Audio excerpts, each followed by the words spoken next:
ito nung text ko siya, alam mo yung magpapasa ng good night. And then, aabangan mo, and then you realize na yung kukumpleto sa buong araw, may isip mag-text natin ng good night sa'yo. With some sweet dreams and yung mga ganyan. Oh my goodness. And then I realized, pupunta ako sa simbahan. Tapos pagka sa simbahan ako, I go there, tapos, oh, God is here. Pero pag nakita ko siya, grabe yung pinok ng puso ko. Nakita ko, oh my goodness, heaven sent, no? Kasi sent, ang one and sent, kung ano, grabe. Kapag kakalo siya ng how lovely is your dwelling place with the best time na, grabe, parang napaka-angelic ng voice na papapatuloy kayo tulad ng mga 92% sa inyo. So, I think, no, para sa akin, wait lang, napaisip ako ha, baka hindi lang pala ang motivation ko para pag-serve ng simbahan ay itong security girl.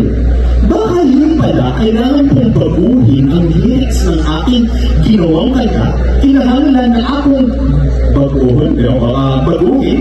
So, hindi Bisaya kasi wala akong Bisaya para lang inclusive din tayo na. Marunong din ako mag-write. Anyway, kailangan baguhin ko ang lyrics. So, dahil sa simbahan, maybe give me that itong keeper sa simbahan. Yeah.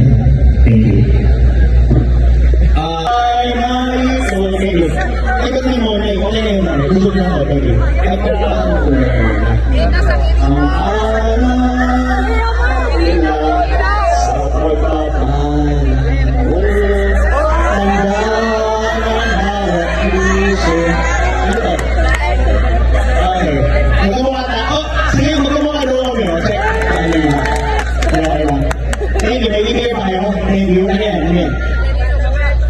Wow, thank you. Ay, so ulit. Ayun, yun. Alam mo kung magbigay kayo ng tig-isang piso, may 8,000 na ako. Thank you.